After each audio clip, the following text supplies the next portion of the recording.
আল্লাহ লক্ষ্মীপুরবাসীকে তুমি কবুল করো। তো এরকম ঘটনা কি লক্ষ্মীপুরে ঘটে? আজকের এই লক্ষ্মীপুরের বিশাল মহাসমাবেশ প্রমাণ করে কোরআনের এই ভিক্টরিকে, এই বিজয়কে কেউ থামাতে পারবে না।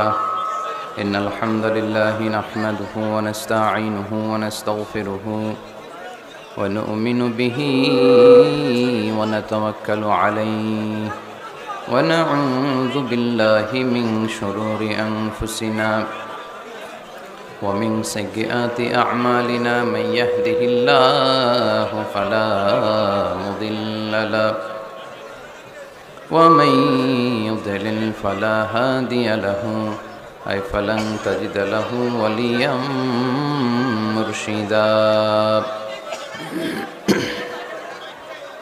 ونشهد أن لا إله إلا الله وحده لا شريك له هو الذي لا ضد له ولا ند له لا مثل له ولا مثيل له لا وزير له ولا كفيل له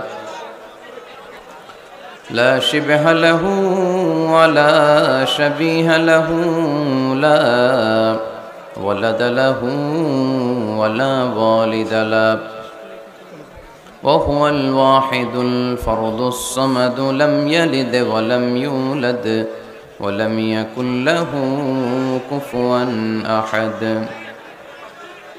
ونشهد أن سيدنا ونبينا وحبيبنا وبشيرنا ونذيرنا وطبيبنا وطبيب أرواحنا وحبيبنا وحبيب ربنا محمدا عبد الله ورسوله أرسله بالحق بشيرا ونذيرا وداعيا إلى الله بإذنه وسراجا منيرا أما بعد فقد قال الله تعالى في كلامه المجيد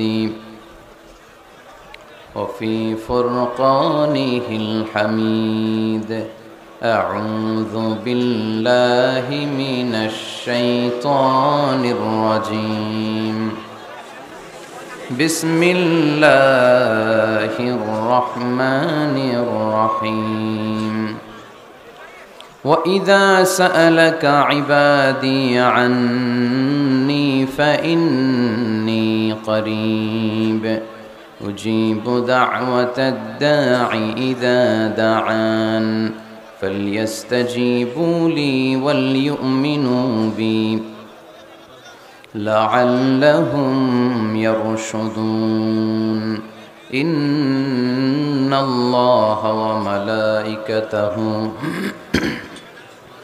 يصلون على النبي يا أيها الذين آمنوا صلوا عليه وسلموا تسليما اللهم صل على محمد وعلى آل محمد كما صليت على إبراهيم وعلى آل إبراهيم إنك حميد مجيد اللهم بارك على محمد وعلى آل محمد كما باركت على إبراهيم وعلى آل إبراهيم إنك حميد مجيد সব সময় প্রশংসা করব কার? খাওয়ার সময়, ঘুমানোর সময়। আল্লাহ লক্ষ্মীপুরবাসীকে তুমি কবুল করো। মাদ্রাসাতুল বানাতের আয়োজক কমিটি অনেক চেষ্টা করেছে আপনাদের জন্য সুন্দর ব্যবস্থা করবার। গত বছরের চেয়ে প্যান্ডেল নাকি ডবল করেছে শুনলাম। ডাবল করছে, তারপরেও লোক হয় নাই, জায়গা হয় নাই। তো এগুলো ভালো sign, it's a good sign. For the victory of Quran, কোরআনের বিজয়ের জন্য এটা একটা ভালো নিদর্শন, ঠিক কি না? এই কোরআনের আওয়াজকে, এই বিজয়কে কোনো অপশক্তি ঠেকিয়ে রাখতে পারবে না, চিল্লায় বলেন ঠিক কি না? এই মানুষের গণজোয়ার এটা প্রমাণ করে। আজকে বিরিয়ানি টিরানি আছে নাকি? বিরিয়ানি ছাড়া এত মানুষ? বিরিয়ানি নাই, জিলাপি নাই, খিচুড়ি নাই, সিন্নি নাই, শুধু কোরআনের প্রেমে, একটা কিতাবের প্রেমে। চিল্লায় বলেন তো কিতাবটার নাম কি? কোরআন। তো বাংলাদেশে যারা এই কোরআনের বিরোধিতা করে তাদের খেয়াল করা উচিত, they should understand the pulse of the citizen. জনগণের পালস বোঝা উচিত, যে জনগণ কি চায়, জনগণ কোনটাকে পছন্দ করে, জনগণ কোন দিকে ঝুঁকছে, এটা খেয়াল রাখার দরকার আছে না নেই? আজকের এই লক্ষ্মীপুরের বিশাল মহাসমাবেশ প্রমাণ করে কোরআনের এই ভিক্টরিকে, এই বিজয়কে কেউ থামাতে পারবে না। আমরা কোরআনের সাথে থাকতে চাই, আমরা কোরআনকে বন্ধু বানাতে চাই। আমরা দুনিয়াতে যদি কোরআনকে বন্ধু বানাই, আমাদের কবরেও কোরআনকে বন্ধু বানায় দিবে কে? আল্লাহ তুমি আজকের মাহফিলকে কবুল করো। যে ভাইয়েরা, যুবক ভাইয়েরা কষ্ট করে দাঁড়িয়ে দাঁড়িয়ে ধাক্কাধাক্কি করে এই গরমের মধ্যে কথা শুনছে, আল্লাহ তাদেরকে তুমি সাইয়েদনা হামজার সাথে হাসর নসিব করে দাও। যে সমস্ত বোনেরা বিভিন্ন জায়গায় গাদাগাদি করে একসাথে বসে আজকের এই তাফসির মাহফিল শুনছে, তাদেরকেও তুমি ইসলামের জন্য কবুল করো। ঐতিহ্যবাহী মাদ্রাসাতুল বানাত আল ইসলামিয়া ফাজিল ডিগ্রি বিরাহিমপুর বানাত এতিমখানার উদ্যোগে আজকের এই বিশাল তাফসিরুল কোরআনের মাহফিল। আজকের এই প্রোগ্রামে কথা বলেছেন হাফেজ মাওলানা মোহাম্মদ হাবিবুর রহমান যুক্তিবাদী সাহেব, কথা বলেছেন হজরত মাওলানা নজরুল ইসলাম আশরাফি সাহেব। আসরের সালাতের পর থেকে আরও অনেক ওলামায়ে হজরত এখানে কথা বলেছেন। যারাই কোরআন থেকে কথা বলেছেন, নিঃসন্দেহে সত্য কথা বলেছেন, হক কথা বলেছেন। এই কথাগুলো যেন আমরা আমাদের জীবনে পালন করতে পারি, আল্লাহ তুমি তৌফিক দান করো। যেহেতু গ্যাদারিং খুব বেশি, আলোচনা হবে অল্প।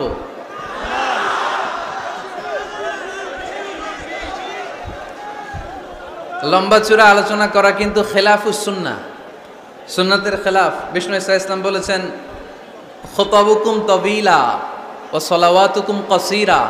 কিয়ামতের আগে তোমাদের ইসলামী বক্তব্যগুলো অনেক লম্বা হয়ে যাবে, আর তোমাদের সালাদগুলো খাটো হয়ে যাবে।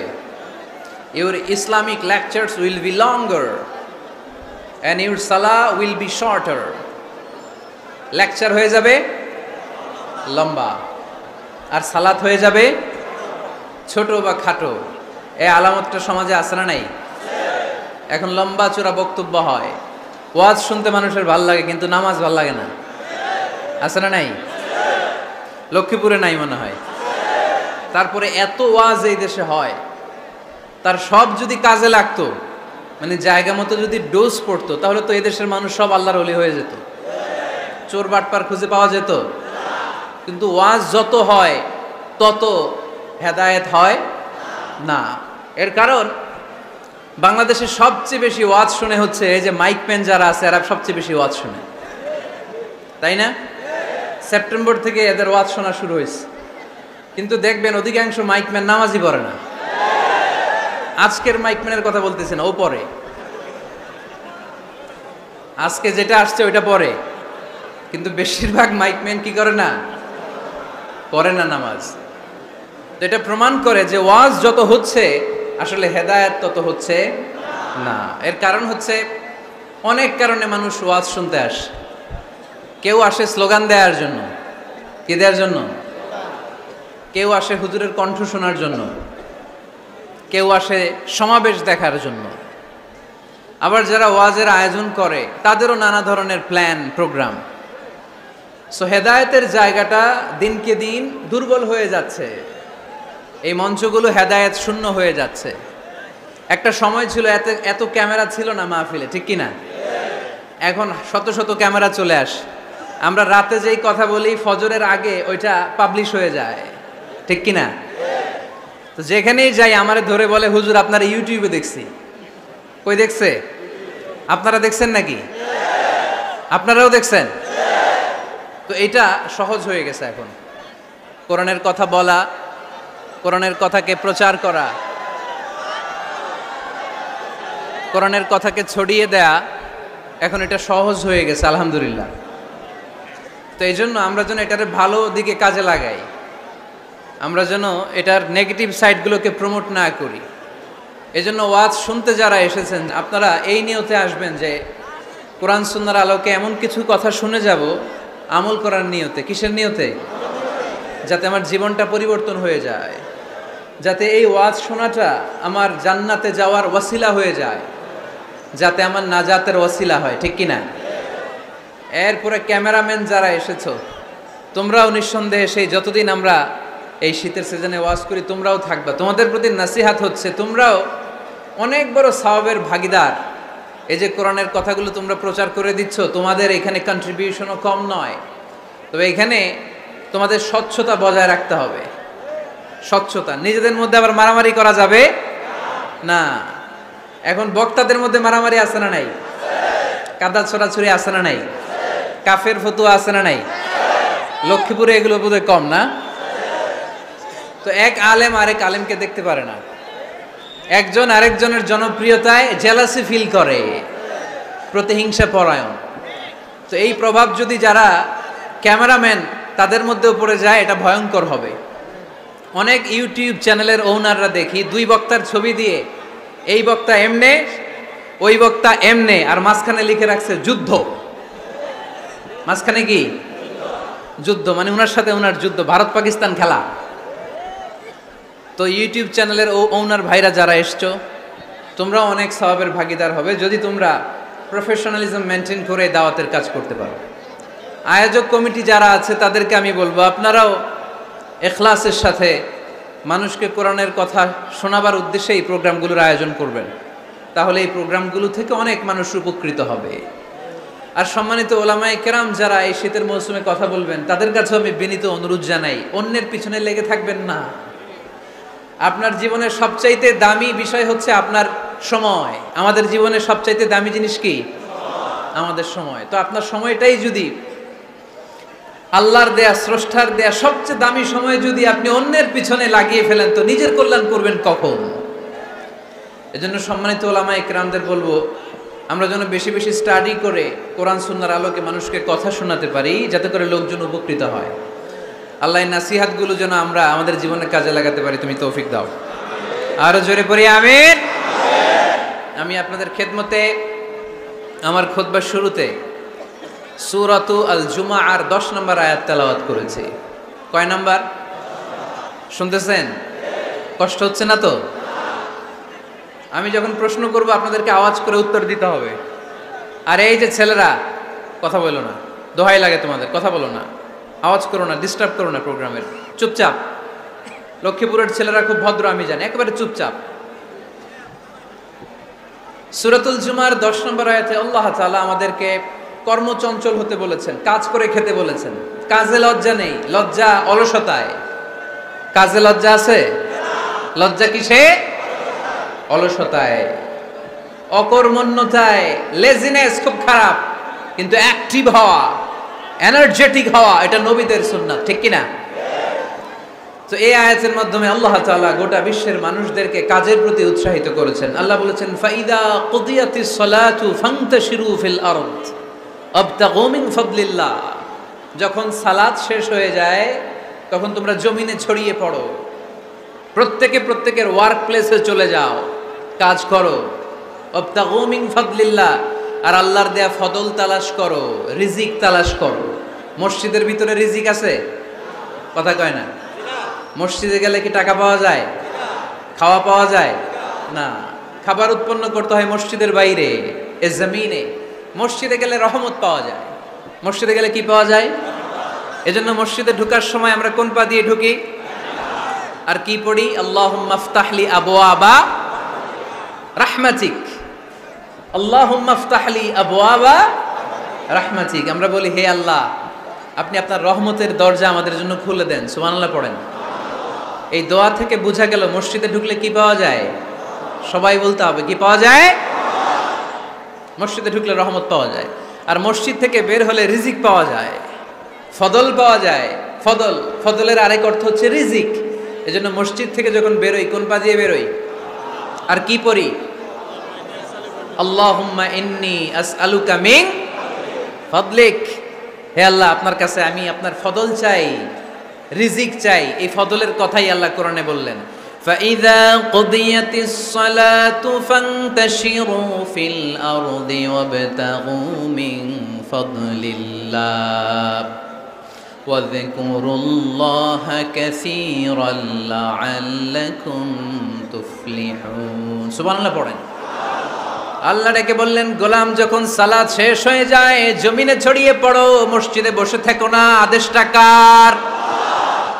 সালাত যখন শেষ মসজিদে বসে থাকার দরকার নাই, জমিনের মধ্যে ছড়িয়ে ছিটিয়ে পড়ো। ওয়াবতাগু মিন ফাদলিল্লাহ, আমার ফদল তালাশ করো, আমার রিজিক তালাশ করো, বেশি বেশি আমাকে স্মরণ করো। সুবহানাল্লাহ পড়েন। তার মানে ইসলামের বিধান হচ্ছে যখন সালাতের সময় হবে আপনি মসজিদে যাবেন, আবার সালাত শেষ আপনি আপনার কাজে চলে যাবেন। when you are done with your salah spread out to your work place, কাজ শেষ তো আপনার কর্মস্থলে চলে যান। এটা হচ্ছে ইসলামের নিয়ম। নামাজের আজান যখন হবে সবাই মসজিদে ঢুকবে, সালাম ফিরিয়ে নামাজ শেষ সবাই মসজিদ থেকে বের হয়ে যাবে। শিক্ষক চলে যাবে স্কুলে, কৃষক চলে যাবে ফসলের খেতে, ব্যবসায়ীরা চলে যাবে শপিং মলে, মেম্বার অব দ্য পার্লামেন্ট চলে যাবে সংসদ ভবনে। যে যার কাজের মধ্যে সে তাড়াতাড়ি ইনভলভ হয়ে যাবে। সালাত শেষ, কাজে ঝাঁপিয়ে পড়ো। আদেশটা কার? তাহলে ইসলামে ইবাদতের অ্যাটিটিউডটা বুঝতে পারছেন? কাজের সময় কাজ, নামাজের সময় আওয়াজ করে বলেন, কাজের সময় নামাজের সময়। সুন্দর হয়েছে না বিষয়টা? ফাইদা কুদিয়াতিস সালাতু ফান্তাশিরু ফিল আরদ, যখন তোমাদের সালাত শেষ তখন জমিনে ছড়িয়ে পড়ো। জমিনটাকে আল্লাহ আমাদের জন্য উর্বর বানিয়েছেন। জমিনে বীজ রোপণ করে দিলেই এখানে ফসলের ব্যবস্থা করে দেয় কে? ওয়াল্লাযী জাআলা লাকুমুল আরদা যালুলান ফামশু ফি মানাকিবিহা ওয়া কুলু মির রিজকি ওয়া ইলাইহিন নুশুর। তিনি তো এমন সত্তা যিনি তোমাদের জন্য জমিনটারে ফ্ল্যাট বানিয়ে দিয়েছেন, সমতল বানিয়ে দিয়েছেন। এই জমিনের অলিতে গলিতে, বনে বাদারে, রাস্তায়, সাগরে, পাতালে, পাহাড়ে, বিভিন্ন জায়গায় তোমরা ঘুরে বেড়াও। সেখানে যে আমি আল্লাহর রিজিক তালাশ করো। সুবহানাল্লাহ। এই জমিনটাকে আল্লাহ সাহালাতুল মাসালেক, চলার জন্য সহজ বানিয়ে দিয়েছেন, ফ্ল্যাট। বিমান থেকে এটা খুব সুন্দর দেখা যায়, জমিনটা খুব ফ্ল্যাট দেখা যায়, সমতল। এই সমতল হওয়ার কারণে এখানে চাষাবাদের সুযোগ সুবিধা করে দিয়েছে কে? তাহলে বোঝা গেল এই জমিনটা সমতল এবং উর্বর, ভেরি ফার্টাইল ল্যান্ড। আমাদের সালাত শেষ আমরা কাজে চলে যাব, আবার আজান হলে মসজিদে ঢুকে যাব। এটাই হচ্ছে ইসলামের নিয়ম।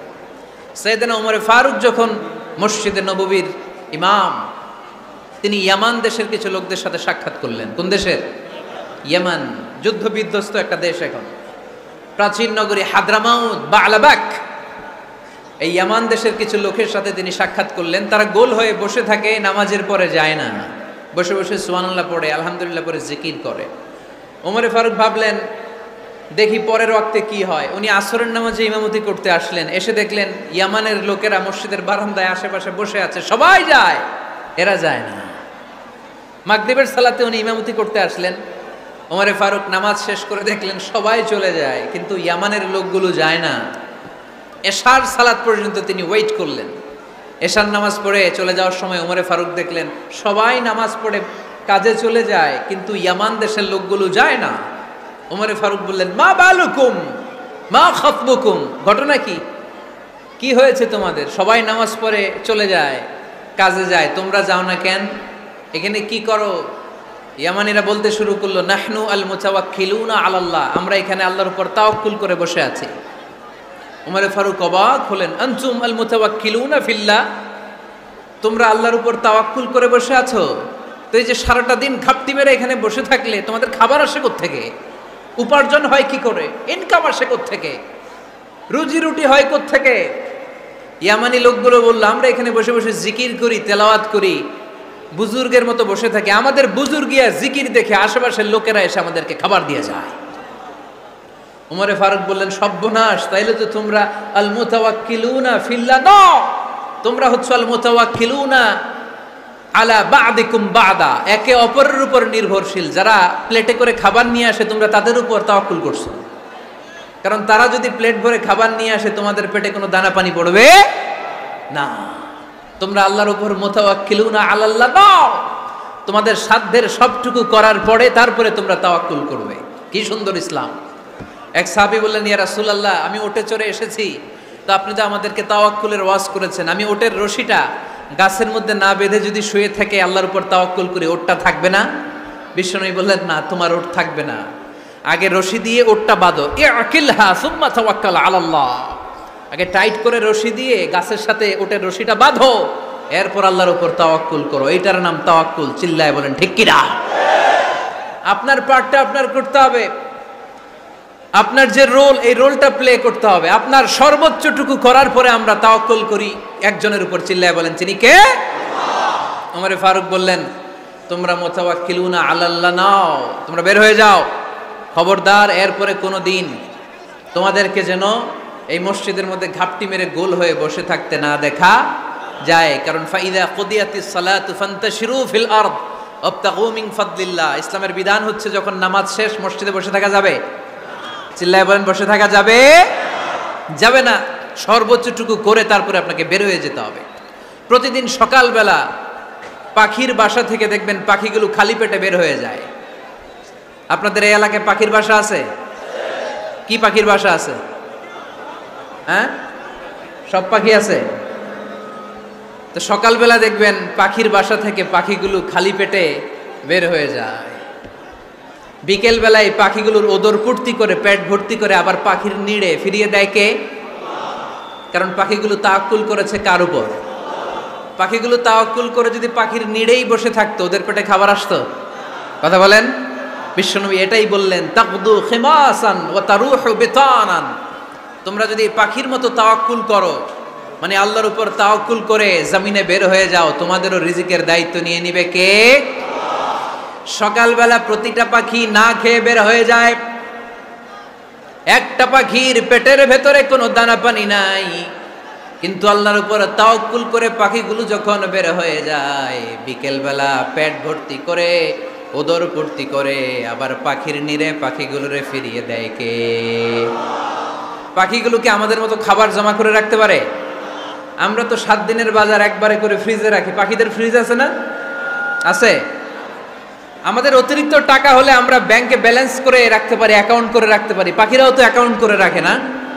না, প্রতিদিন না খেয়ে বের হয়। কালকে ওই পাখিটা কি খাবে, কোন জায়গা থেকে তার রিজিকের ব্যবস্থা হবে আল্লাহ ছাড়া কেউ জানে। এটার নাম তাওয়াক্কুল। এটার নাম কি? আমাদের সাধ্যের, আমাদের ক্যাপাসিটি, আমাদের ক্যাপাবিলিটির সবটুকু করে আমরা তাওয়াক্কুল করি একজনের উপর। চিল্লায় বলেন তিনি কে? এজন্য ইসলাম আমাদেরকে শিখায়, সালাত যখন শেষ বের হয়ে যাও, কাজে নেমে পড়ো। কাজে কোনো লজ্জা নাই, পরিশ্রমে কোনো লজ্জা আছে? যিনি রিক্সা চালায় এতে তার কোনো লজ্জা আছে? দিনমজুর, কুলি, ঠেলা গাড়ি চালায়, ছোট্ট ব্যবসা করে, এতে কোনো লজ্জা আছে? লজ্জা নাই। খেয়াল রাখবেন, লজ্জা হচ্ছে অলসতায়। লজ্জা কিসে? বিষ্ণু ঈসা ইসলাম বলেছেন, মা আকালা আহাদুন তুআমান কাত্তু খায়রুম মিন আইয়াকুলা মিন আমালি ইয়াদি। নিজ হাতে উপার্জিত খাবারের চেয়ে, অর্থের চেয়ে শ্রেষ্ঠ খাবার পৃথিবীর কোনো মানুষ কোনোদিন ভক্ষণ করে নাই। চিল্লায় কোন সুবহানাল্লাহ। শ্রেষ্ঠতম খাবার নিজ হাতে উপার্জিত খাবার। ঘাম জড়িয়ে যে অর্থ উপার্জন করা হয়, যে ইনকাম করা হয়, এটা হালাল। আর হালাল খেয়ে দোয়া করলে কবুল করে কে? এজন্য খেটে খাওয়া মানুষ, শ্রমজীবী মানুষ আর মেহনতি মানুষদেরকে বিশ্বনবী খুব ভালোবাসতেন। তারা বিশ্বনবীর বন্ধু আর বিশ্বনবী ছিল তাদের বন্ধু। সুবহানাল্লাহ পড়েন। এত ভালোবাসতেন বিশ্বনবী খেটে খাওয়ার মেহনতি মানুষদেরকে। সব সময় বিষ্ণু ইসলাম তাদের জন্য দোয়া করতেন। এজন্য যারা খেটে খায় তারা কপালওয়ালা, তারা মুস্তাজাবুদ দাওয়া। তারা কি? মুস্তাজাবুদ দাওয়া মানে এমন ব্যক্তি যে ব্যক্তি দোয়া করতে দেরি হয় কিন্তু দোয়া কবুল হতে দেরি হয় না। আপনারা এখানে ব্যবসা করেন কে কে? দেখি তো হাত তুলেন তো। ব্যবসা, মাশাআল্লাহ, অনেক ব্যবসায়ী আছে তো দেখি। আচ্ছা, হাত নামান। চাকরি করেন কে কে? চাকরি, চাকরিও তো অনেক করে দেখি। হাত নামান। প্রবাসী ছুটিতে দেশে আসছেন। হুজুর আমি আছি কই? আপনি দেখতে আসছেন? মাশাআল্লাহ। কোন দেশে থাকেন? সৌদি আরব। আলহামদুলিল্লাহ। সৌদিতে ভাল লাগে নাকি সৌদি স্বপ্নের দেশ, খাটতে খাটতে জীবন শেষ? ইনশাআল্লাহ। আচ্ছা, ইউনিভার্সিটির স্টুডেন্ট আছো কারা কারা দেখি? মাশাআল্লাহ, হাত নামাও। ক্লাস 5 থেকে ইন্টারমিডিয়েট পর্যন্ত পড়াশোনা করতেছো অথবা দাখিল আলিম পর্যন্ত, কারা কারা দেখি? মাশাআল্লাহ, হাত নামাও, হাত নামাও।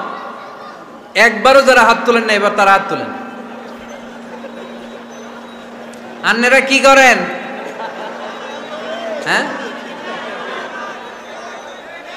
বেকার।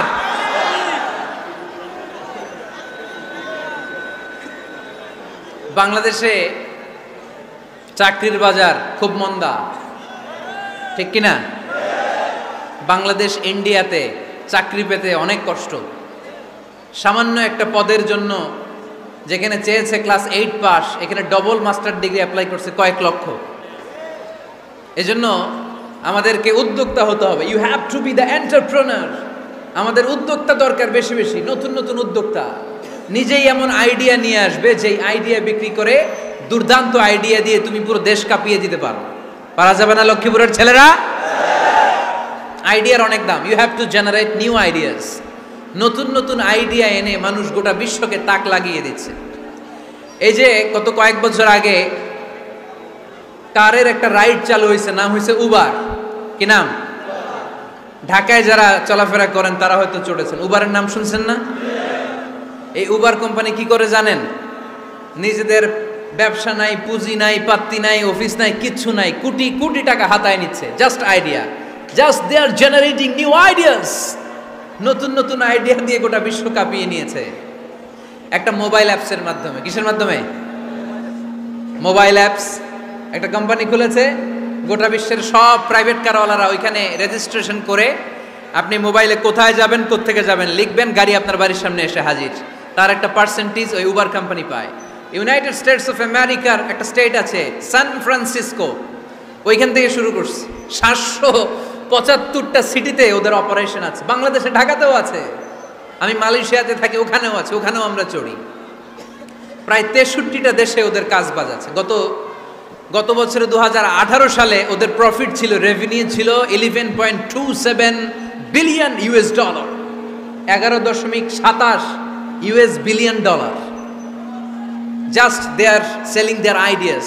নতুন নতুন আইডিয়া দিয়ে গোটা বিশ্ব কাঁপাচ্ছে। এই উবার যখন চালু হলো, আমি তখন মালয়েশিয়ায়, শুনলাম বাংলাদেশে নতুন আর একটা বাইর হইছে, পাঠাও। কি নাম? এটা বোধহয় সারা বাংলাদেশ ব্যাপী হয় নাই, 3টা জায়গায়, সিলেটে, চট্টগ্রামে আর ঢাকায়। এরা আরো চালাক। বাংলাদেশের ছেলেপেলেদের মাথায় চিকন চিকন অনেক বুদ্ধি। এরা ভাবলো এই উবার দিয়ে আর আমরা কত আগাবো, আমাদের গাড়ি আরো ছোট করতে হবে। এরা মোটরসাইকেল রাইড দেওয়া শুরু করছে। জ্যামের শহর ঢাকা, চিপা চাপা দিয়া এরা আপনারা নিয়ে জায়গা মতো পৌঁছায় দেবে। তো এই যে উবারের পরে আমাদের ছেলেরা বানাইলো পাঠাও। এরপরে কত কিছু বানাচ্ছে ছেলেপেলেরা, আমি তো এগুলো দেখে অবাক। রকমারি.com নাম শুনছো? বিক্রয়.com নাম শুনছো? ঘরে বসে বসে কোটি কোটি টাকা হাতিয়ে নিচ্ছে তারা। Just they are selling their ideas. যেহেতু আমাদের চাকরি কম, ওই চাকরির বাজারে আমরা লাইন দিতে চাই না। আমাদের মেধাকে খাটিয়ে খাটিয়ে আমরা নতুন তরুণ উদ্যোক্তা বানাতে চাই। চিল্লায় বলো ঠিক কিনা? উদ্যোক্তা যত বাড়বে ততই দেশের কল্যাণ হবে। মানুষ তাদের আইডিয়াকে কাজে লাগিয়ে গোটা বিশ্বকে তাক লাগিয়ে দিচ্ছে। আমরা আমাদের সমতল ভূমিতে চাষ করতে চাই না। মালয়েশিয়াতে একটা এলাকা আছে ক্যামেরুন হাইল্যান্ড, ওরা পাহাড়ের মধ্যে চাষাবাদ করে গোটা মালয়েশিয়ার খাদ্যদ্রব্যের অভাবকে মুক্ত করে দিয়েছে। পাহাড়ের মধ্যে ওখানে ফুলের বাগান, ক্যামেরুন হাইল্যান্ড প্রায় 6000 ফিট উঁচু, প্রচন্ড ঠান্ডা। এই ঠান্ডা পাহাড়ে হিল ট্রাক্স এরিয়াতে মালয়েশিয়ার এই ক্যামেরুন হাইল্যান্ডে ওখানে আছে ফুলের বাগান, আছে ফলের বাগান, আছে চায়ের বাগান, ওখানে মধুর চাষ হয়, ওখানে শাকসবজি চাষ হয়, ওখানে অনেক কিছু চাষাবাদ হয়। ওই ফলমূল শাকসবজি দিয়ে গোটা মালয়েশিয়ার 14টা স্টেটে যত শাক সবজি ফলমূল লাগবে ওরা আঞ্জাম দেয়। আর আমরা আমাদের সমতল ভূমিতে চাষ করতে চাই না। আমরা চাষাবাদকে খুব লজ্জা মনে করি, এটা ভুল আইডিয়া। আমাদের যে এলাকা যেই জিনিসের জন্য বিখ্যাত ওইটাকে আমাদের ব্র্যান্ডিং করতে হবে। লক্ষ্মীপুর কিসের জন্য বিখ্যাত? নারিকেল সুপারি। নারিকেল সুপারি যে পৃথিবীর কত মানুষ, ইন্দোনেশিয়ান লোকেরা মুড়ির মতো খায় নারিকেল আর সুপারি। তো এইটারে আমাদের ব্র্যান্ডিং করতে হবে। যেই দেশে যেটা আছে, যে এলাকা যেই পণ্যের জন্য বিখ্যাত ওইটা আমাদের ব্র্যান্ডিং করতে হবে। আমাদের আদমজির জুট মিল বন্ধ না? ভাওয়ানি জুট মিল বন্ধ। আমাদের পাট শিল্পকে ধ্বংস করে দিয়ে ইন্ডিয়া এখন ওই কটনের পাঞ্জাবি বানায়, জুট কটনের পাঞ্জাবি। আছে না নাই? পুরা বাংলাদেশের মার্কেট এই জুট কটনের পাঞ্জাবি দিয়ে সয়লাভ। আমাদের বাংলাদেশের পাট দিয়ে যদি আমরা মিহি পাঞ্জাবি বানাতে পারতাম, গোটা বিশ্ববাজারকে আমরা দখল করে নিতে পারতাম। ঠিক কি না? এজন্য আমাদেরকে নতুন নতুন আইডিয়া জেনারেট করতে হবে। চাকরির পিছনে বসে থাকলে চলবে না। আর আজান যদি হয়ে যায় ছুটে যাব মসজিদে, আর নামাজ শেষ হলে আমরা আমাদের কাজের দিকে চলে যাব। চিল্লায় বলেন ঠিক কিনা? যেটাই করব আমরা ভালোভাবে করব। আল্লাহ বলেছেন লিয়াবলুয়াকুম আইয়ুকুম আহসানু আমালা। লক্ষ্মীপুরের ভাইয়েরা আওয়াজ করে উত্তর দেন, আওয়াজ করে উত্তর দিতে হবে। জান্নাতে যেতে হলে 100তে কত নাম্বার পেতে হবে?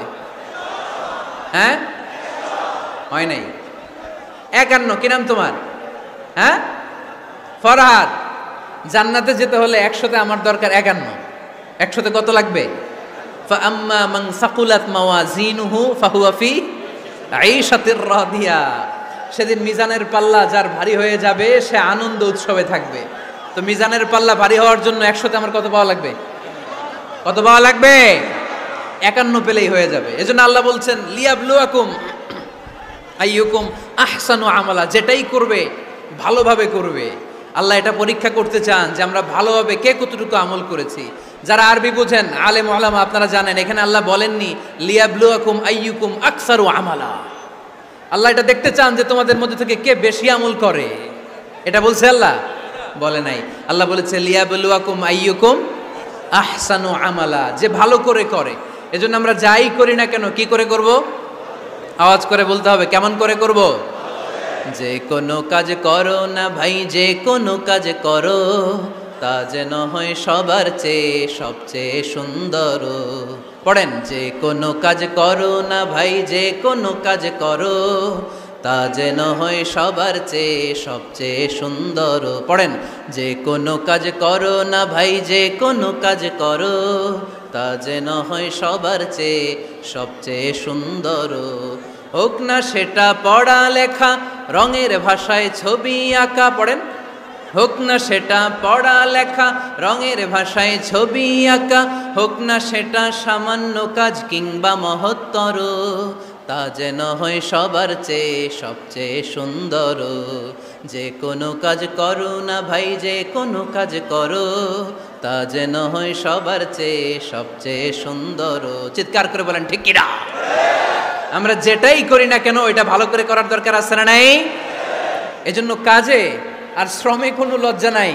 লজ্জা হচ্ছে অলসতায়। লজ্জা কিসে?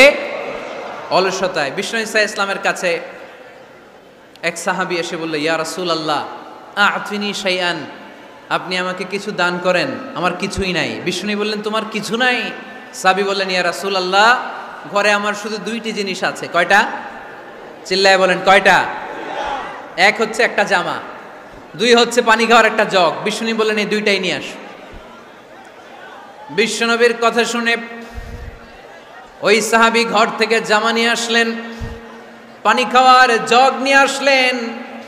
বিশ্বনবী সাল্লাল্লাহু আলাইহি ওয়াসাল্লাম ওনার মুবারক হাত দিয়ে এক হাতে জামা ধরে আরেক হাতে পানির জগটা ধরে সাহাবীদের দিকে উদ্দেশ্য করে বললেন, মাইয়াশতারি হাদাইন, এই 2টা জিনিস কেনার মতো কে কে আছে দেখি?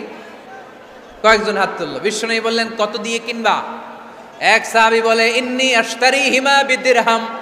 ও নবী, যদিও এগুলো আমার দরকার নাই, কিন্তু আপনি যেহেতু নিলামে ডাক তুলেছেন, ইয়া রাসূলুল্লাহ ইয়া হাবিবাল্লাহ, আপনার সম্মানে আমি 1 দিরহাম দিয়ে 2টা জিনিস কিনে নেব।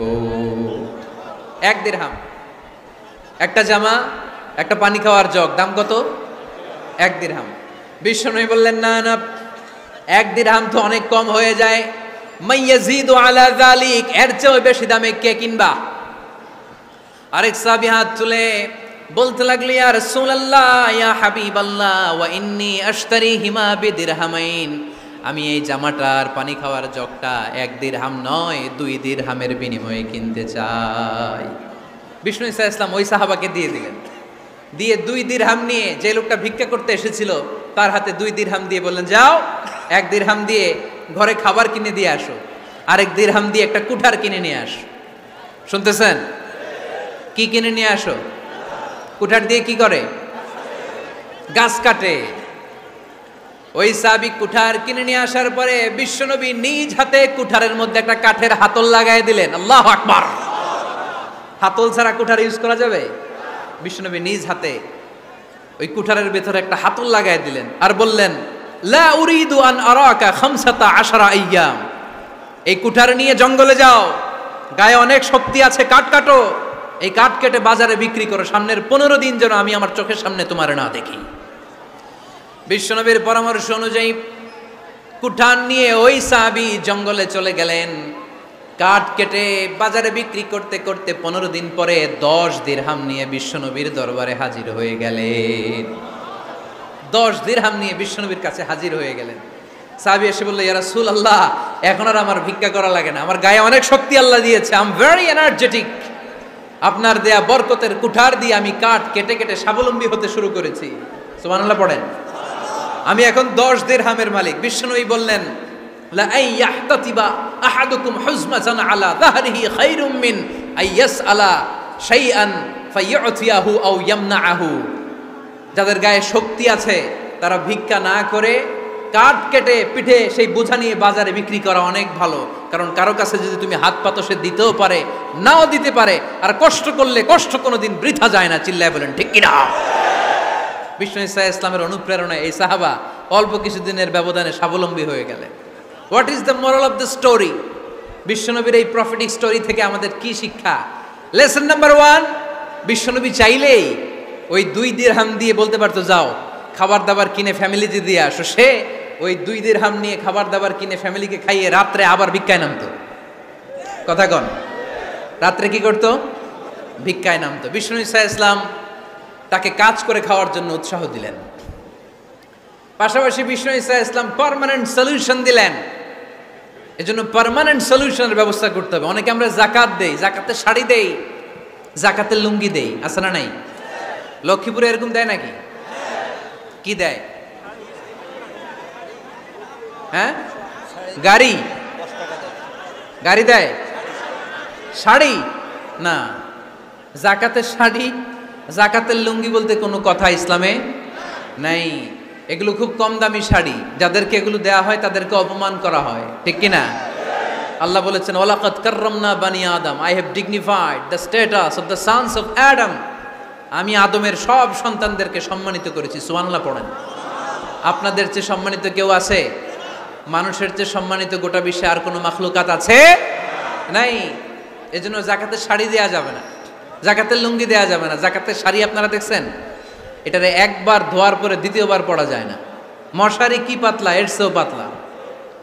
এই জন্য যাকাতের শাড়ি, যাকাতের লুঙ্গি বলতে ইসলামে কোনো পরিভাষা নাই। আপনাকে স্বাবলম্বী করে দেওয়ার চেষ্টা করতে হবে।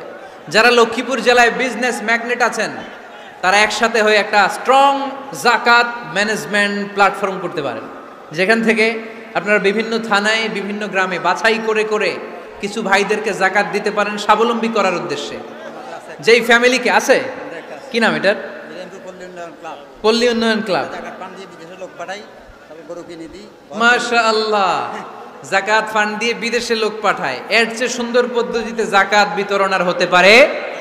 যেই লোকটাকে, যেই ছেলেটাকে বিদেশে পাঠানো হয়েছে, ওই ফ্যামিলিটা আর কোনোদিন যাকাতের শাড়ি নেওয়ার জন্য লাইনে দাঁড়াবে? যেই ছেলেটাকে ওনারা অস্ট্রেলিয়ান গাভী কিনে দিছে, দুধ বিক্রি করে যেই ফ্যামিলিটা স্বাবলম্বী হতে শুরু করেছে, তারা আর কোনোদিন যাকাতের লাইনে যেয়ে দাঁড়াবে না। এজন্য যাকাত দিতে হবে স্বাবলম্বী করার জন্য। ইসলাম আমাদেরকে এটাই শিখিয়েছে, কাজ করে খেতে হবে। কাজে লজ্জা নেই, লজ্জা হচ্ছে অলসতায়। লজ্জা কিসে?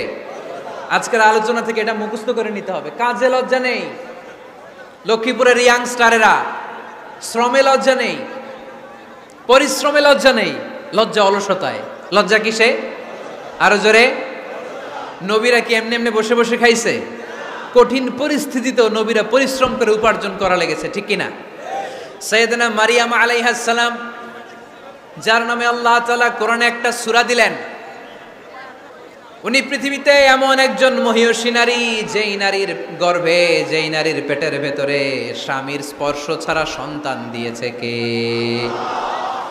সাইয়েদনা ঈসা আলাইহিস সালাম পেটে আসলেন, মারিয়াম আলাইহিস সালাম লজ্জা পেলেন। হায় হায়, কেমন করে এলাকাবাসীদের কাছে আমি আমার মুখ দেখাবো? বিয়ে করি নাই, স্বামী নাই, বিয়ে হয় নাই, স্বামী নাই, কিন্তু পেটে সন্তান চলে এসেছে। হায় হায়, এলাকায় কেমনে মুখ দেখাবো? লজ্জায় পড়ে মারিয়াম আলাইহিস সালাম এলাকা থেকে চলে গেলেন। কি অবাক করা কাণ্ড! বাচ্চা ভূমিষ্ঠ হওয়ার জন্য, বড় হওয়ার জন্য 6 মাস 7 মাস লাগে নাই, পেটে বাচ্চা আসার সাথে সাথে বাচ্চাটারে বড় করে দিয়েছে কে? সাইয়েদাতুনা মারিয়াম আলাইহিস সালাম এবার বসে পড়লেন, বুঝতে আরম্ভ করলেন প্রেগন্যান্সির পেইন উঠেছে। হঠাৎ করে পেট থেকে বাচ্চা ভূমিষ্ঠ হয়ে যাওয়ার পরে উনি কাঁপতে আরম্ভ করলেন। ক্ষুধার চোটে খাবার কিছু নাই, সামনে ঝর্ণা, উপরে একটা খেজুর গাছ। সাইয়েদনা ঈসা আলাইহিস সালামকে কোলে নিয়ে মারিয়াম আলাইহিস সালাম মনে মনে ভাবে, হায় রে, কেউ যদি একটু খেজুর পেড়ে দিত, এই ক্ষুধার মুহূর্তে আমি খেজুর খেয়ে পেটের ক্ষুধা নিবারণ করতাম। রব্বুল আলামিন মারিয়ামকে উদ্দেশ্য করে আয়াত নাজিল করে দিলেন, ওয়া হুজ্জি ইলাইকি বিজিযিন নাখলাতি তুসাকিত আলাইকি রতবান জানিয়া। কোরআন সাক্ষী, হুজ্জি ইলাইকি বিজিযিন নাখলা, এর মানে হচ্ছে মারিয়াম, কেউ পেড়ে দিবে না, একটু কষ্ট করে হাতটা উঁচু করে খেজুরের ডালা ধরে ঝাঁকুনি মারো, টসটসে কাঁচা পাকা খেজুর নিচের দিকে পড়বে, তারপর তুমি তুলে খাবে। সুবহানাল্লাহ পড়েন। আল্লাহ চাইলে অটোমেটিক্যালি কারামাত হিসেবে খেজুরগুলো নিচে ফেলতে পারতেন না? কথা কোন? খেজুরগুলো অটোমেটিক্যালি নিচের দিকে পড়ছে? পড়ে নাই। আল্লাহ শিক্ষা দিয়েছে, যেই পরিস্থিতিতে থাকো না কেন, তোমাকে শ্রম ব্যয় করে, কষ্ট করে তোমার উপার্জন করতে হবে, রিজিকের বন্দোবস্ত করতে হবে। চিল্লায় বলেন ঠিক কিনা? ইসলাম আমাদেরকে এটাই শিখিয়েছে, কাজে লজ্জা নাই। আবার বিশ্বনবী বললেন, ইন খামাতিস সাআ ওয়া ফি ইয়াদি আহাদিকুম ফাসিলাতুন, তোমাদের কারো হাতে যদি একটা চারা বীজ থাকে, সে যদি দেখে কিয়ামত হতে শুরু করেছে, ফাইন ইসতাতাআ আন ইয়াগরিসাহা ক্বাবলা আন তাকুমাস সাআ ফালইয়াগরিসহা, কারো হাতে একটা চারা বীজ নিয়ত করেছে, চারা বীজটা রোপণ করবে, ইন দ্য মিন টাইম দেখলো কিয়ামত হতে শুরু করেছে, বিশ্বনবী বললেন, যদি তোমার সুযোগ থাকে কিয়ামত হওয়ার আগে চারা বীজটা রোপণ করে দাও। কথা বুঝতে পেরেছেন? আপনার হাতে একটা চারা বীজ, আপনি প্ল্যান করেছেন এই চারা বীজটা রোপণ করবেন, ইন দ্য মিন টাইম দেখলেন কি হওয়া শুরু হয়েছে? ইযা জুলজিলাতিল আরদু জিলজালাহা, দ্য বিগেস্ট আর্থকোয়েক, ভূমিকম্প শুরু হয়েছে, কিয়ামত হয়ে যাবে। বিশ্বনবী বললেন, কিয়ামত হইতেছে ওদিকে, আর তোমার হাতে যদি চারা বীজ থাকে, দেরি করো না, কিয়ামত তোমার কাছ পর্যন্ত আসার আগে সুযোগ পেলে চারা বীজটা রোপণ করে দাও। ইসলাম শিখিয়েছে শেষ নিঃশ্বাস পর্যন্ত তোমাকে লড়ে যেতে হবে। এই পৃথিবীতে কেউ কাউকে জায়গা করে দেয় না, জায়গা করে নিতে হয়। এই পৃথিবীটা, the life is not a bed of roses, এটা ফুল বিছানো কোনো ফুল সজ্জা নয়, এটা কণ্টকাকীর্ণ। কেউ আপনার স্পেস করে দিবে না, কেউ আপনাকে সুযোগ করে দিবে না, কেউ আপনার জায়গা করে দিবে না, বরং আপনি জায়গা করে নিলে টাইনা নিচে নামাবে। কথা বলেন? এজন্য কখনো অলসতাকে স্থান দেয়া যাবে। রসুল বাত্তালি দুঃখানু শয়তান, অলস মস্তিষ্ক শয়তানের আড্ডা।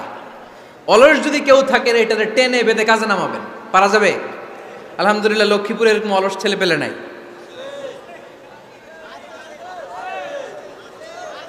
আছে? আমরা আজকে অলসতাকে নো বলে যাবো এই মাহফিল থেকে। অলসতাকে আমরা কি বলবো? আওয়াজ করে বলতে হবে, অলসতাকে কি বলবো আমরা? মুমিনের জীবনে কোনো অলসতা নাই। অলস হয় মুনাফিকরা। অলস হয় কারা? চিল্লায় বলতে হবে। মুমিনরা অলস হয়? অলস হয় কারা? এজন্য কোরআনে আল্লাহ একথাও বলে দিলেন, ওয়াইদা কামু ইলাস সালাতি কামু কুসালা ইউরাউনান নাসা ওয়ালা ইয়াযকুরুনাল্লাহা ইল্লা কালিলা। সুবহানাল্লাহ পড়েন। মুনাফিকরা যখন মানুষকে দেখানোর জন্য নামাজে যায়, ওই নামাজে তাদের ইখলাস নাই, ওই নামাজের ভেতরে তাদের কোনো খুশু খুদু নাই, ওই নামাজের ভেতরে আছে শুধু অলসতা। ওই নামাজে কি আছে? কিন্তু আমরা যখন নামাজে যাই আমাদের অলসতা আছে? আমরা নামাজ পড়লে আমাদের হৃদয়টারে সজীব করে দেয় কে?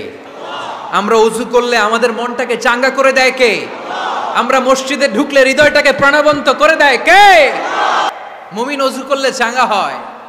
বিষ্ণু ঈসা ইসলাম বললেন, ইয়াকিদু শাইতানু আলা কাফিয়াতি রাসি আহাদিকুম ইদা নাম। খেয়াল করে শুনবেন লক্ষ্মীপুরের ভাইয়েরা, চমৎকার একটা হাদিস। আমরা যখন ঘুমোতে যাই শয়তান আমাদের প্রত্যেকের মাথার পিছনে 3টা অলসতার গিট মারে। কয়টা? আওয়াজ করে বলেন। 3টা অলসতার গিট মারে। ইয়াকিদু শাইতানু আলা কাফিয়াতি রাসি আহাদিকুম সালাসা উকাব। 3টা গিট মারে যখন আমরা ঘুমোতে যাই। অলসতার 3টা গিট মেরে আমাদের কানের সামনে এসে ফিসফিস করে মন্ত্র পড়তে থাকে, আলাইসা লাইলুন তাওয়িলুন ফারকুদ, আলাইসা লাইলুন তাওয়িলুন ফারকুদ। বিশাল লম্বা রাত, ঘুমাও। অনেক সময় আছে, ঘুমাও। রাত 5টা বেজে যাচ্ছে, তাহাজ্জুদের সময় শেষ হয়ে যাচ্ছে, তখনও শয়তান বলে রাত অনেক লম্বা, ঘুমাও।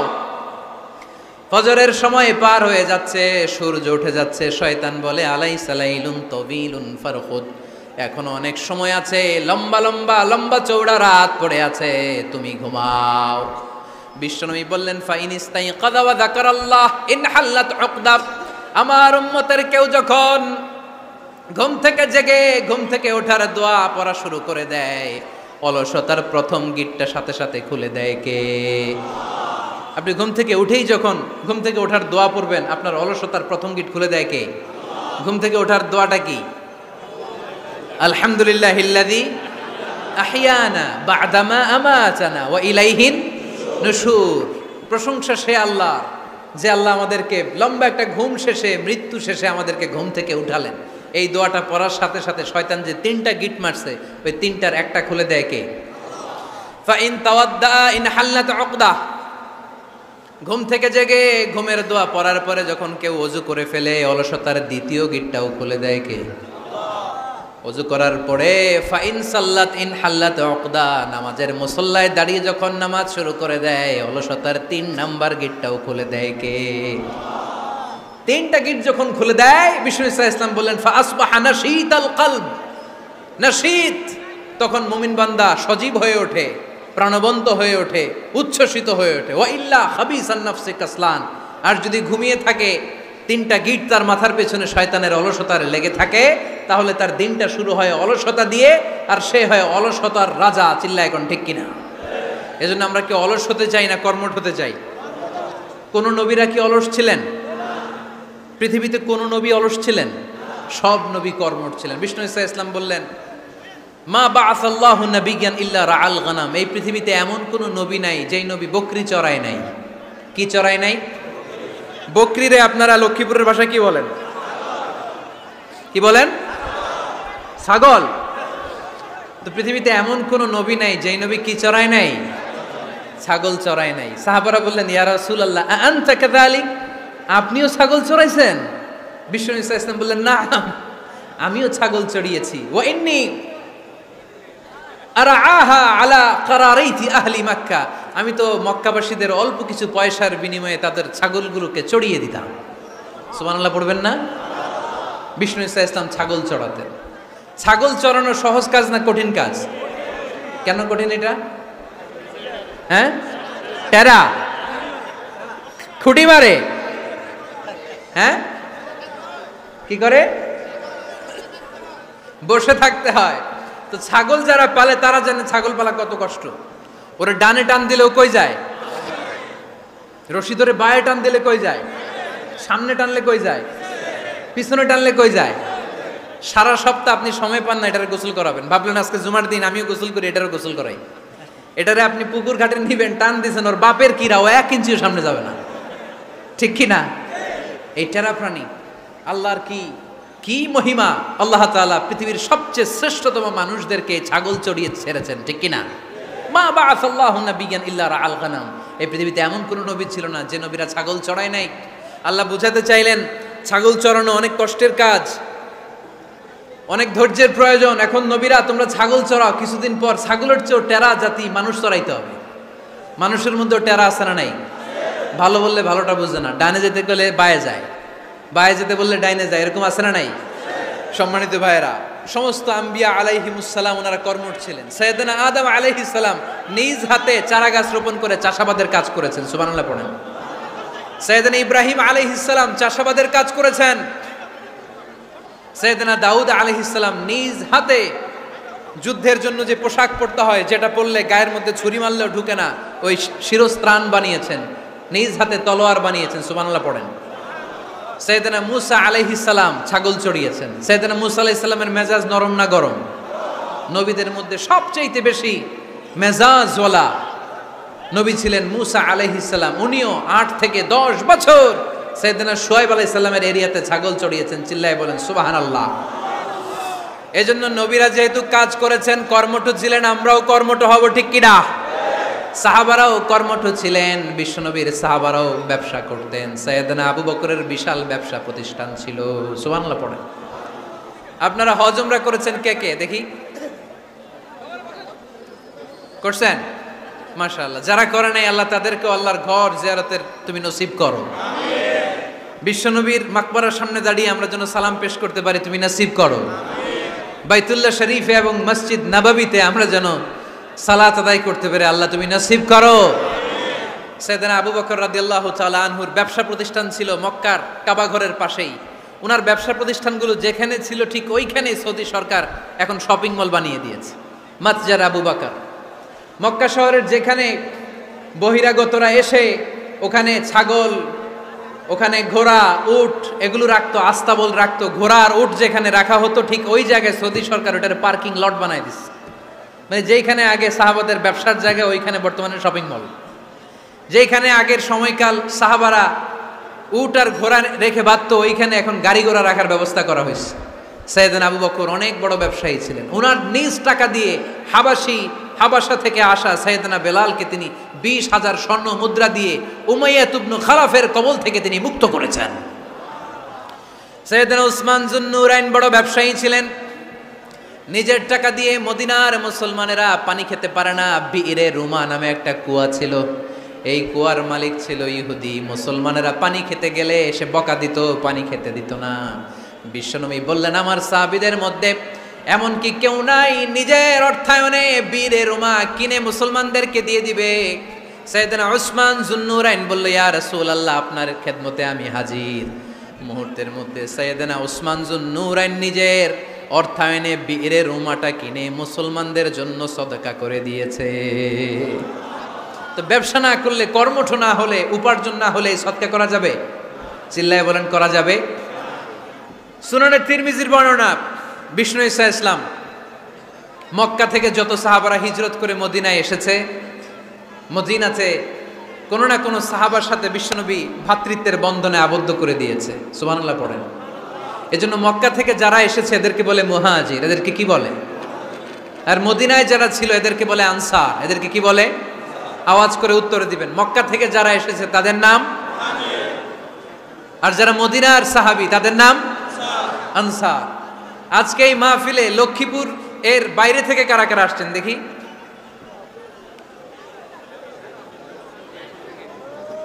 মাশাআল্লাহ মাশাআল্লাহ, অনেক আসছে। আল্লাহ ভাইদেরকে তুমি কবুল করো, হাত নামান। এই যে লক্ষ্মীপুরের বাইরে থেকে যে ভাইরা আসছে তারা লক্ষ্মীপুরের মেহমান, ঠিক কিনা? মক্কা থেকে হিজরত করে যে সমস্ত সাহাবারা এসেছিল তারা ছিল মদিনার মেহমান।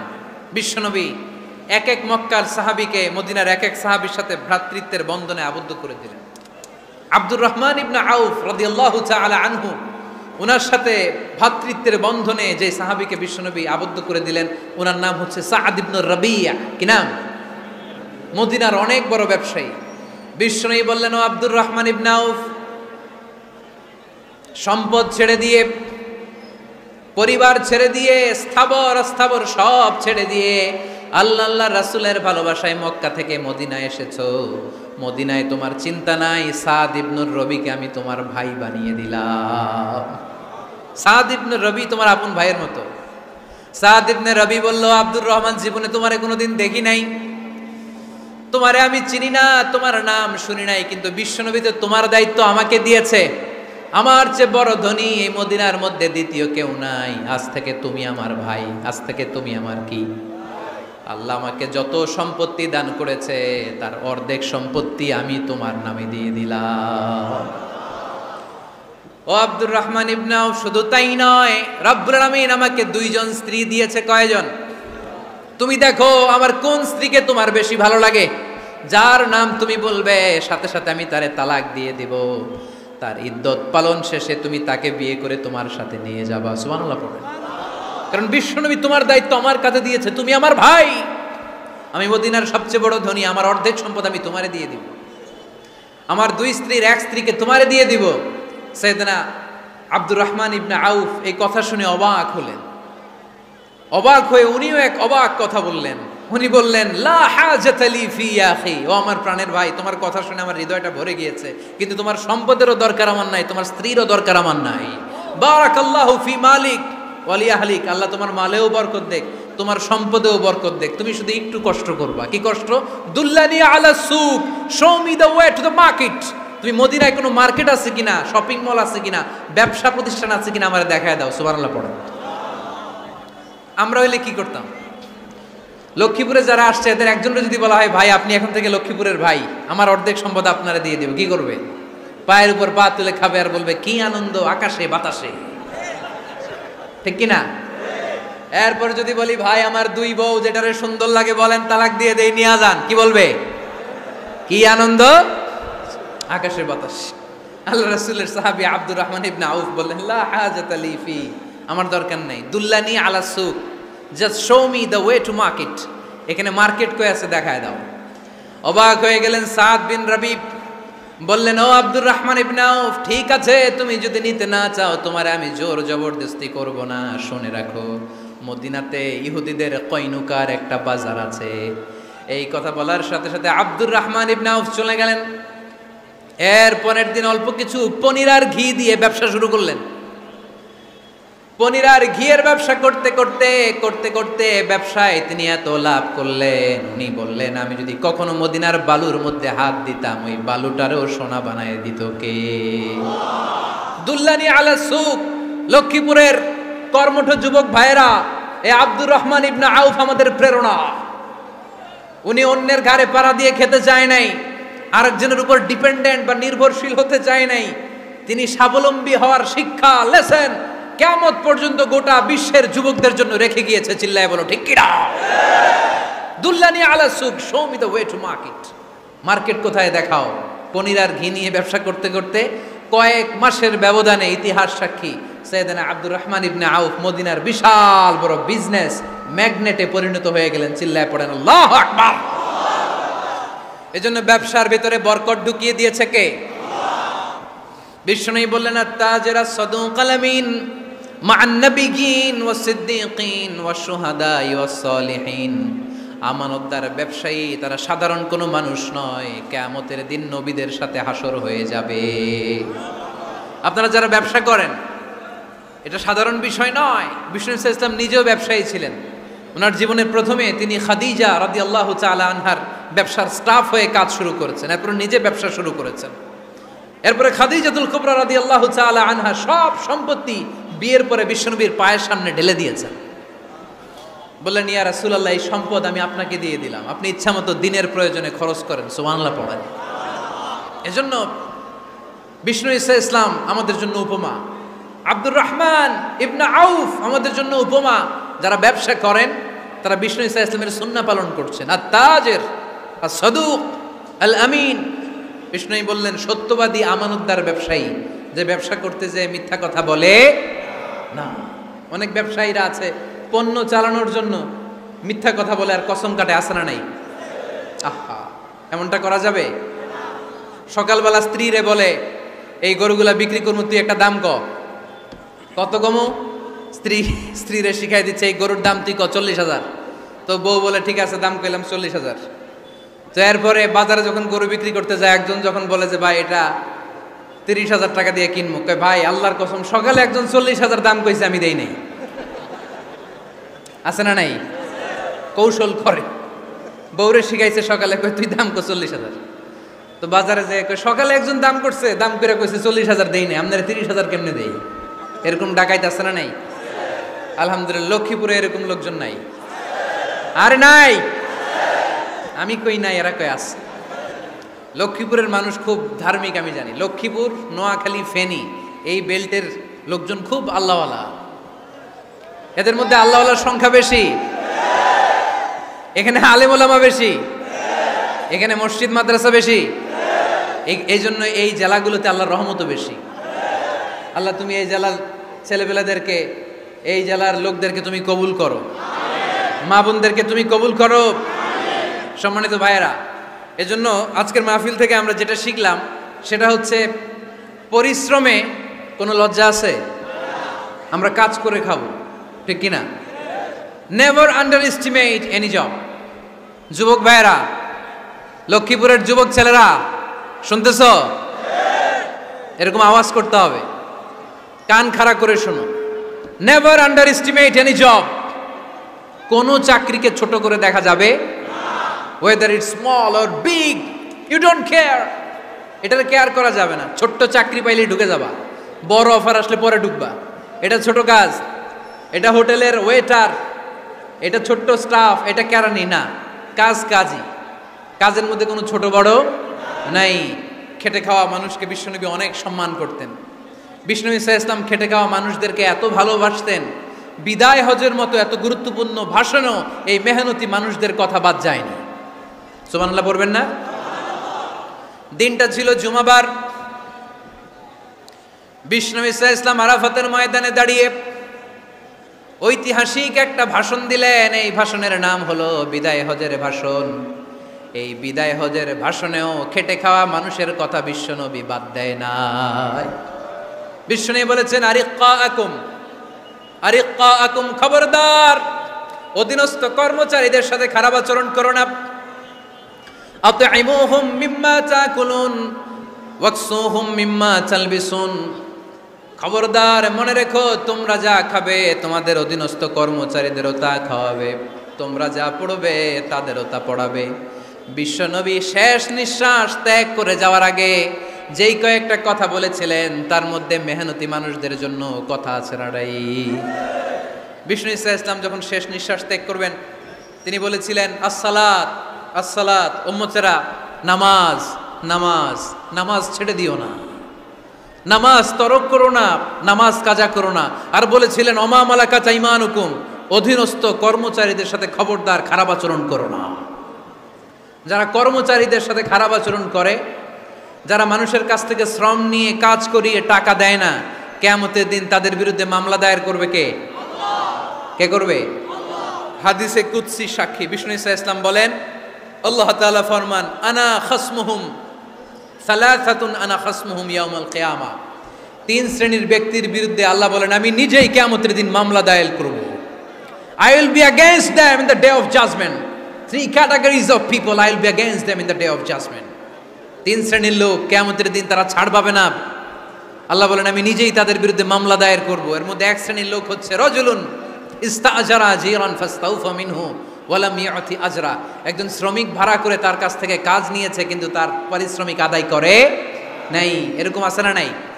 দাপট দেখায়, দাপট দেখায় ইউনিভার্সিটির ক্যান্টিনগুলোতে। ইউনিভার্সিটির ক্যান্টিনে যে খায় মাগার বিল দেয় না, এরকম ডাকাইতে আছে না নাই? চায়ের দোকানে চা খেয়ে পরে দিমু, বিল দেয় না, আছে না নাই? দোকানে যে পণ্য কিনে বিল দেয় না, পরে দিমু, আছে না নাই? কিয়ামতের দিন আল্লাহ তোর এই মাস্তানি ছুটাবে, চিল্লা এখন ঠিক কিনা? আনা খাসমুহুম, আমি নিজেই তাদের বিরুদ্ধে মামলা দায়ের করব। কথাটা কার? এজন্য বিশ্বনবী বললেন, খবরদার মেহনতি মানুষ, খেটে খাওয়া মানুষ, এদের দোয়া কবুল হয়ে যায়। আতুল আজিরা আজরাহু ক্বাবলা আন ইয়াজিফা আরাকুহু। খবরদার বিশ্বনবী বললেন, শ্রমিকের ঘাম শুকিয়ে যাওয়ার আগে তাদের পারিশ্রমিক মিটিয়ে দাও। বিশ্বনবীর বিখ্যাত হাদিস, আতুল আজিরা আজরাহু ক্বাবলা আন ইয়াজিফা আরাকুহু। শ্রমিকের ঘাম মাটিতে লাগার আগে, শুকিয়ে যাওয়ার আগে তাদের পারিশ্রমিক মিটিয়ে দাও। কেননা তারা যদি বদদোয়া করে তোমার জীবনকে জাহান্নাম বানিয়ে দিবে কে? বিষ্ণু ঈসা ইসলাম সব সময় খেটে খাওয়া মানুষদেরকে আগলে রাখতেন।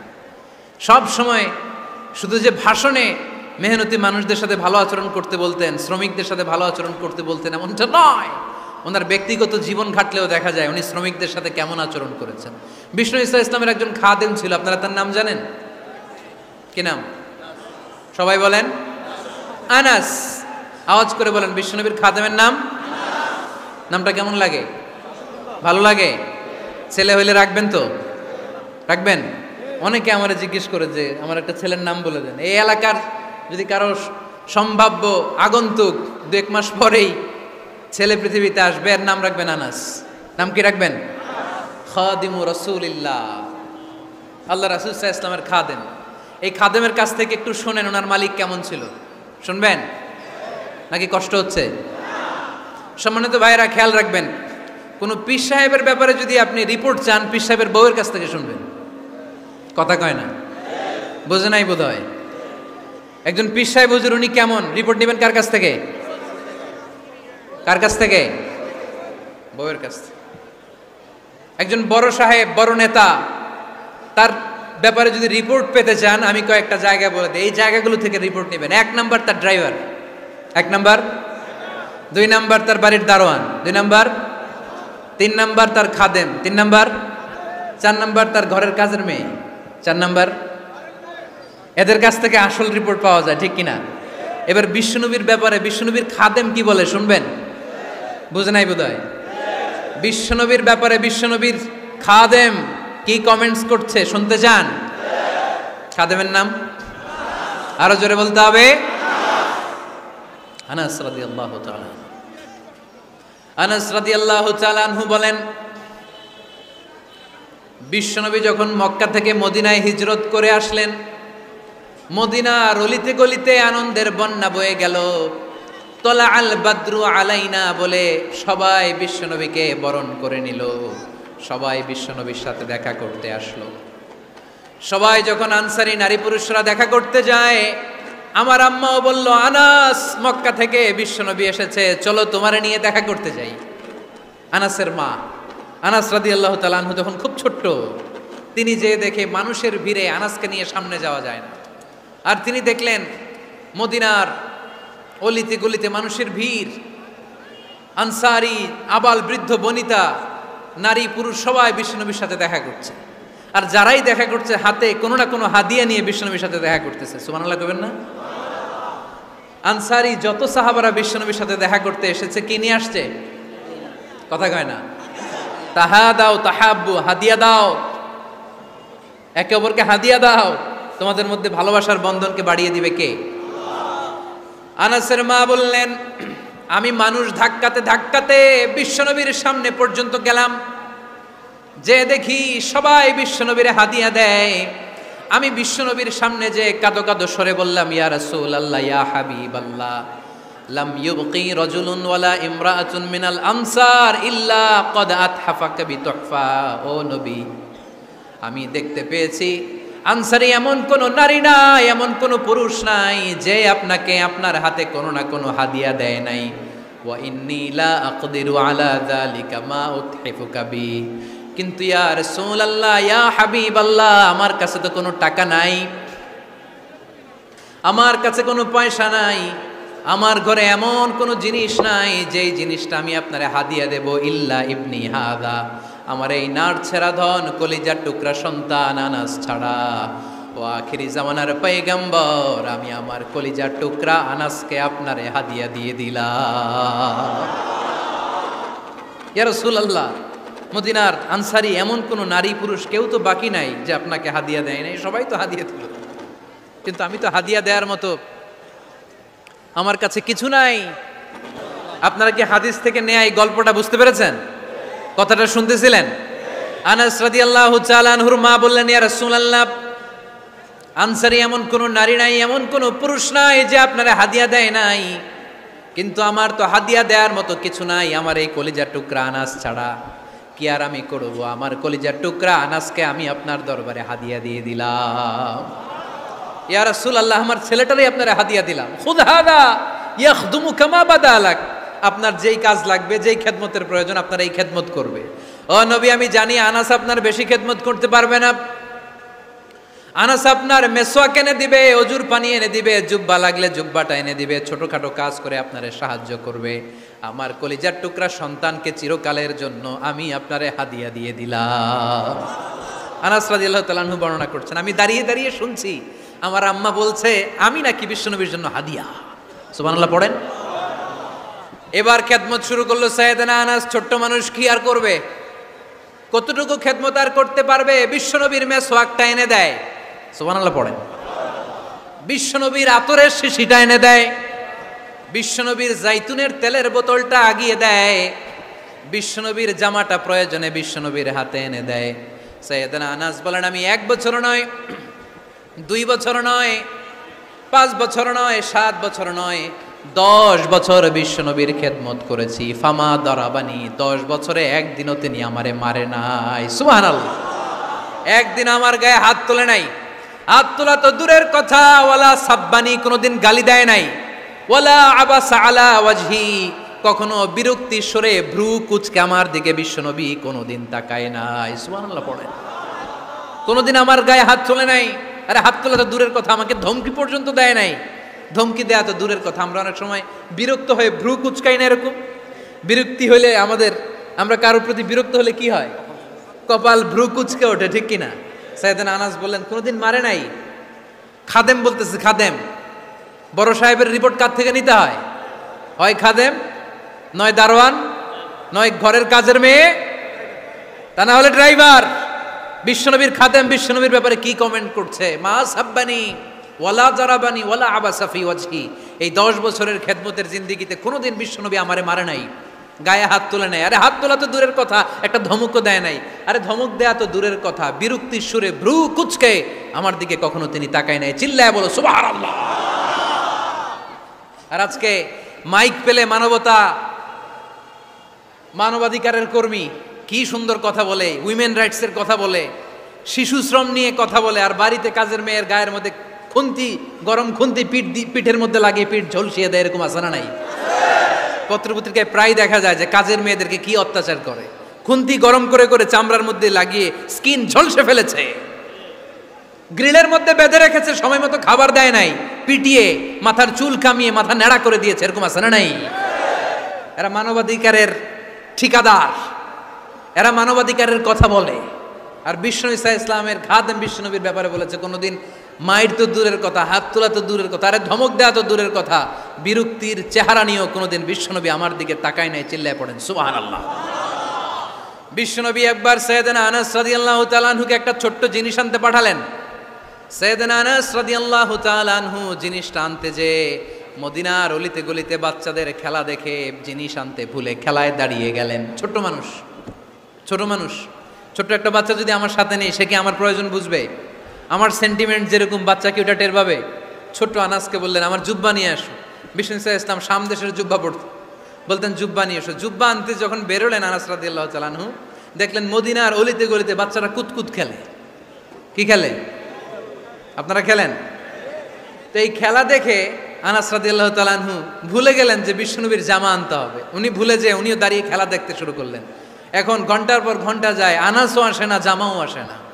বিশ্বনবী ভাবলেন হায় রে, আনাস মনে হয় ভুলে গিয়েছে, কি আর করা যাই, নিজের জামা নিজেই নিয়ে আসি। বিশ্বনবী বের হলেন জামা আনতে। বের হয়েই দেখে মদিনার গলিতে বাচ্চারা খেলতেছে, ওইদিকে আনাস রাদিয়াল্লাহু আনহু দাঁড়ানো। বিষ্ণু ইসলাম কিছু বললেন না, যে উনিও আনাস রাদিয়াল্লাহু তাআলা আনহুর পাশে দাঁড়িয়ে খেলা দেখতে আরম্ভ করলেন। সুবহানাল্লাহ পড়বেন না? সাইয়েদনা আনাস খেলা দেখতে দেখতে দেখতে দেখতে দেখতে দেখতে হঠাৎ বিশ্বনবীর দিকে চোখ পড়ে গেছে। বিশ্বনবীর চোখের দিকে যখন সাইয়েদনা আনাস রাদিয়াল্লাহু তাআলা আনহুর চোখ পড়ে গেছে, সাইয়েদনা আনাস বলে আমার কলিজাটা এখান থেকে এদিকে চলে আসছে ভয়ে। কিসে? ভয়ে। উনি বললেন আমার গলা শুকিয়ে যেতে আরম্ভ করলো, কাঁপতে লাগলাম। হায় হায়, এখন আমার মনে পড়ছে বিশ্বনবীর জামা আনতে পাঠাইছিল, ভুলে গেছে খেলার আবেশে পড়ে। উনি বললেন বিশ্বনবী আমারে ধমক দেন নাই, আমার গায়ে হাত তোলেন নাই, জামা আনতে পাঠাইছি, এখানে খেলা দেখতেছো এটাও বলেন নাই, বিরক্তিও প্রকাশ করেন নাই। বিশ্বনবী শুধু একটা হাসি দিয়েছেন, স্মাইল। কি দিয়েছেন? একটা মুচকি হাসি দিয়েছেন। কি হাসি? সাইয়েদনা আনাস বলে ওই যে ওই দিনের বিশ্বনবীর মুচকি হাসির শাসন মরার আগের দিন পর্যন্ত আমি আনাসকে সোজা রাস্তায় রেখেছে, আর ডানে বায়ে নেয় নাই।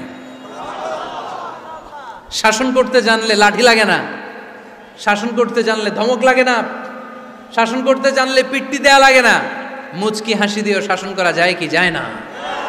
সাইয়েদনা আনাস বলেন কোনোদিন মারে নাই, কোনোদিন ধমক দেয় নাই, সব সময় আমাকে আদর করেছে। চিল্লায় পড়েন সুবহানাল্লাহ। এজন্য সব সময় বিষ্ণু ঈসা ইসলাম শ্রমিকদেরকে ভালোবাসতেন। শ্রমিক কোনো লজ্জা নাই, লজ্জা হচ্ছে অলসতায়। আজ থেকে এই মাহফিল, এই এত বড় আয়োজন, এত বড় গ্যাদারিং তখনই সার্থক হবে যখন আমরা এই সিদ্ধান্তে আসতে পারবো যে আমরা অলস সময় কাটাবো না, আমরা আমাদের এই সময়গুলোকে প্রোডাক্টিভ ওয়েতে কাজে লাগাবো, কোনো না কোনো কাজের সাথে জড়িত হব। Never under estimate any job, whether it's big or small, বড় হোক বা ছোট হোক, কোনো কাজকে আমরা ছোট করে দেখব না। যে কোনো কাজ করো না ভাই, যে কোনো কাজ করো তা যেন হয় সবার চেয়ে সবচেয়ে সুন্দর। আমাদের অবসর সময়গুলোকে কাজে লাগানোর দরকার আছে না নাই? আমরা নিজেদেরকে কর্মঠ করে, কর্মজীবী হিসেবে, শ্রমজীবী হিসেবে নিজেদেরকে প্রতিষ্ঠিত করতে চাই। রাজি আছো মুসলমান? লক্ষ্মীপুরের যুবক ছেলেরা আওয়াজ করে বলো, পারা যাবে? লজ্জা কিসে? লজ্জা কিসে? অনেকে টাঙ্কি মারে, এদিক সেদিক ঘুরে আর বলে আমার আব্বা চেয়ারম্যান। আরে তোর আব্বা চেয়ারম্যান, তুই কি? কয় আমার আব্বা MP, member of the parliament. আরে তোর বাবা এমপি, এটা তো তার গৌরব, তোর কি আছে সেটা বল। এজন্য নিজের পায়ে দাঁড়াবো। অলসতার সাথে আমাদের কোনো সম্পর্ক। আজকের এই মাহফিল থেকে আমরা অলসতা, অকর্মণ্যতাকে নো বলে দিলাম। অলসতাকে আমরা কি বললাম? আরো জোরে বলতে হবে, অলসতাকে কি বলবো? আর সব সময় কর্মঠ থাকবো, এনার্জেটিক থাকবো, নিজের পায়ে দাঁড়াবো, আইডিয়া জেনারেট করব, এন্টারপ্রেনার হওয়ার চেষ্টা করব, নতুন নতুন উদ্যোক্তা হওয়ার মাধ্যমে আমরা আমাদের নিজেদের ভাগ্য পরিবর্তনের চেষ্টা করব। কারণ আল্লাহ বলেছেন ইন্নাল্লাহা লা ইউগাইয়িরু মা বিকাউমিন হাত্তা ইউগাইয়িরু মা বিআনফুসিহিম। আল্লাহ তাআলা ততক্ষণ পর্যন্ত কোনো জাতির ভাগ্যের চাকার পরিবর্তন করে না যতক্ষণ পর্যন্ত ওই জাতি নিজে নিজের ভাগ্যের চাকার পরিবর্তন করতে না চায়। চিল্লায় এখন ঠিক কিনা? লাকাদ খালাকনাল ইনসানা ফি কাবাদ। আমি মানব জাতিকে কষ্ট সহিষ্ণু আর কর্ম সহিষ্ণু করে তৈরি করেছি। স্রষ্টা আমাদেরকে সৃষ্টি করে এক সংগ্রামে ঠেলে দিয়েছে। এখানে সংগ্রাম না করলে বেঁচে থাকা যায়? আমাদের সংগ্রামটা শুরু হয়েছে যখন আমরা মায়ের পেট থেকে বেরিয়েছি, ঠিক কিনা? একটা বাবার স্পার্মের মধ্যে 2 কোটি যদি শুক্রাণু না থাকে সেখান থেকে সন্তান হয় না। তার মানে এই 2 কোটি শুক্রাণুর মধ্য থেকে আপনি একজন সফল মানুষ, যিনি বাকি 2 কোটির মধ্যে থেকে সব শুক্রাণুগুলোকে হারিয়ে আপনি সফল হতে পেরেছেন। সেখান থেকে দুনিয়ার বুকে আপনি যখন এসেছেন আপনাকে সংগ্রাম করে আসতে হয়েছে। যারা সিজারের মাধ্যমে পৃথিবীতে আসে তাদের এই সংগ্রামটা থাকে না, কিন্তু যারা নর্মাল প্রসেসে পৃথিবীতে আসে তাদের প্রচণ্ড সংগ্রাম করে, প্রচণ্ড চাপা খেয়ে পৃথিবীতে আসতে হয়, ঠিক কিনা? কারণ আমাদের সাইজ ছিল অনেক বড়। আমাদের মায়ের যে অঙ্গটা দিয়ে আমরা পৃথিবীতে আসব ওই জায়গাটা ছিল খুবই সরু। আমাকে সংগ্রাম করে, আমাকে যুদ্ধ করে, আমার নিজের অস্তিত্বের প্রমাণ দিয়ে চিৎকার মেরে এই পৃথিবীতে আসতে হয়েছে। চিল্লায় বলো ঠিক কিনা? এজন্য এই পৃথিবীর বুকে আমরা যতদিন থাকবো সংগ্রাম করে বাঁচতে হবে, ঠিক কিনা? পরিশ্রমে লজ্জা আছে? লজ্জা কিসে? মনে থাকবে লক্ষ্মীপুরের ছেলেরা, যে আয়াত দিয়ে শুরু করেছি সে আয়াত দিয়ে শেষ করছি। যখন সালাতের সময় হয় মসজিদে যাব, আর সালাত যখন শেষ হয় তখন মসজিদের বাইরে আমরা কাজে নেমে পড়বো। রাজি আছি তো? ফাইদা কুদিয়াতিস সালাতু ফান্তাশিরু ফিল আরদি ওয়াবতাগু মিন ফাদলিল্লাহ ওয়াযকুরুল্লাহা কাসীরান লাআল্লাকুম তুফলিহুন। যখন তোমাদের সালাত শেষ হয়ে যায় তখন তোমরা কর্মস্থলে ছড়িয়ে পড়ো, আল্লাহর রিজিক তালাশ করো, তাহলে তোমাদেরকে সফল বানাবে কে? আল্লাহ আমাদের সবাইকে কথাগুলো বুঝার ও আমল করার তৌফিক দান করুক। আমরা পড়ি আমিন।